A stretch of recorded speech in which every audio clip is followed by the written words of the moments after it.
नमस्कार, आप देख रहे हैं पुलिस वाला वेब न्यूज और मैं हूं आपके साथ कंचन। नैनपुर में राष्ट्रीय किशोर स्वास्थ्य कार्यक्रम के तहत ग्राम निवारी के मंगल भवन में साथिया इंसेंटिव सामग्री वितरण कार्यक्रम रखा गया, जिसमें 45 ग्राम के साथिया आशा, बीपीएम, स्वास्थ्य विभाग, सरपंच निवारी, सचिव, समस्त master trainer doctor Nanda ji, doctor Chaturvedi ji, anganwadi कार्यकर्ता, ग्रामवासी, महिला बाल विकास पर्यवेक्षक केवलारी से श्रीमती शोभा ध्रुवे जी, सीएचओ मैडम यादव जी और सोनी मैडम जी, आरबीकेएस टीम शामिल हुई। साथियों को बीपीएम सर द्वारा मार्गदर्शन दिया गया। किशोरियों को बेड टच, गुड टच की जानकारी दी गई। साथ में नई बच्चियों को रक्त की कमी और पूर्ति की बिंदुवार जानकारी दी गई।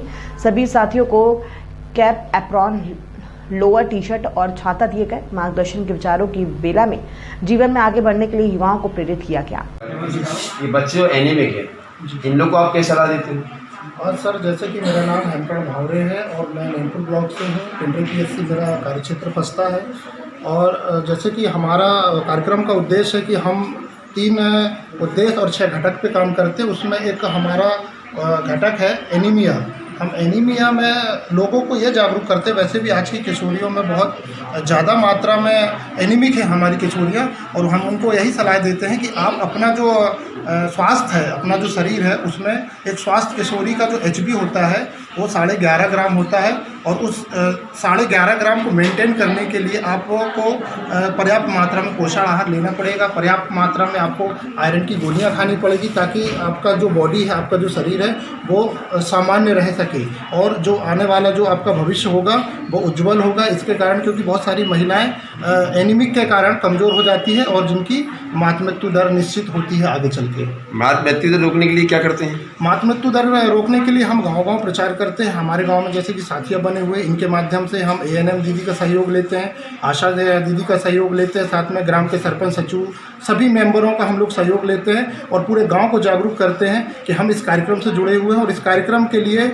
आपका सहयोग हमें चाहिए। और साथ ही साथ लोगों को एक जागरूकता लाते हम हमारे साथिया के माध्यम से। पूरी ब्रिगेड टीम होती है, उसमें सहयोग करती है, जिसके माध्यम से फिर हम लोगों को जागरूक करते हैं कि आप एनीमिया और स्वस्थ भोजन करें, पोषण आहार लीजिए आप पर्याप्त मात्रा में, ताकि आप स्वस्थ रह सकें।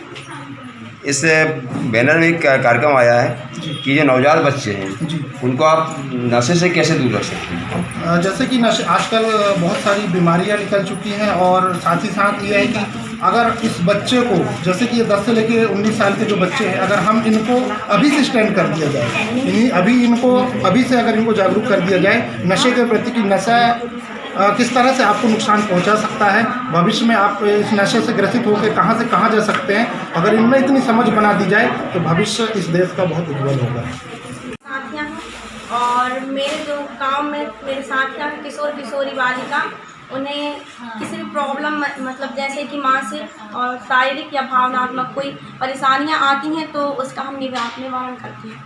बेटा, आपने यहाँ आने के बाद क्या समस्या सामने आई और कैसे निदान किया उसका? जैसे कि सर 14 से 19 वर्ष की लड़कियों को महामारी आती है, तो जैसे किसी की महामारी रुक रुक के आती है और किसी की या तो ज़्यादा ब्लीडिंग होती है या किसी कम, तो उन्होंने हमें ये समस्याएं बताई और हमने ANM दीदी से, तो उन्होंने उन्हें मतलब उनका इलाज भी हुआ और उन्हें सलाह दी कि ये नॉर्मली है करके। आप ऐसे बच्चों को लेकर स्वास्थ्य विभाग जाते हो, आप ही जाते हो ना? जी। तो कभी स्वास्थ्य विभाग से सहयोग मिलता है अपने को? जी सर। क्या महसूस किया इस कार्यक्रम में? सर, मैं इस कार्यक्रम में आने से पहले अपने आप को हमेशा अकेला महसूस करता था। जब से मैंने RKS के राष्ट्रीय किशोर स्वास्थ्य कार्यक्रम को ज्वाइन किया, तब से मुझे खुद में एक फीलिंग आती है कि मेरे साथ कुछ है, मेरे साथ मेरे सहयोगी हैं। मैं किसी भी चीज़ में इस कार्यक्रम में आने के बाद कभी भी अपने आप को अकेला फील नहीं किया हूँ, और जब से मैं इस कार्यक्रम पे आया हूँ तब से मेरे जितने भी सहयोगी फ्रेंड हैं उनको कभी अकेला फील नहीं करने दिया हूँ। आज मैंने अपने व्यवहार से लोगों को इस प्रकार बनाया है। मैंने इस कार्यक्रम से बहुत कुछ सीखा है। इस कार्यक्रम से मैंने ये तक सीखा कि अगर कोई व्यक्ति डिप्रेशन में है तो उसे डिप्रेशन से कैसे बाहर निकालें, तनाव से कैसे बाहर निकाला तुमने साथियों को? सर, उनकी हर एक बात को नॉर्मली, जैसे कोई व्यक्ति अगर तनाव में रहता है तो उसकी बात कोई सुनता नहीं है।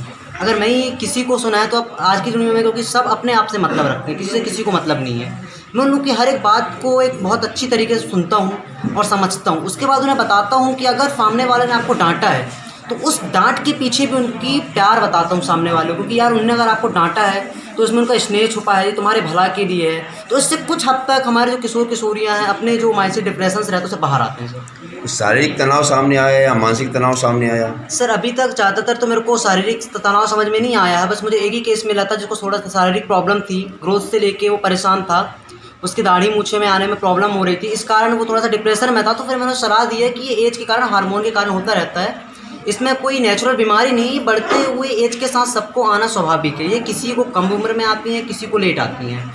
और एक आया था सर मानसिक डिप्रेशन, जो आज के टाइम में मेरी उम्र के लड़के लड़की को बहुत ज़्यादा होता है कि किसी ने कुछ बोल दिया, छोटी सी बात को दिल में लगा के लेना, रोना गाना, मान लो घर वालों ने जैसे कहीं बाहर पढ़ने नहीं जाने दिए, इस कारण की परेशानी मेरे को देखने को मिली सर।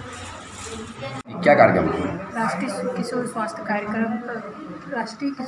कार्यक्रम है। ये 10 से 19 वर्ष के किशोर किशोरियों के साथ काम करते हैं। 166 गांव में हम लोग काम करते हैं।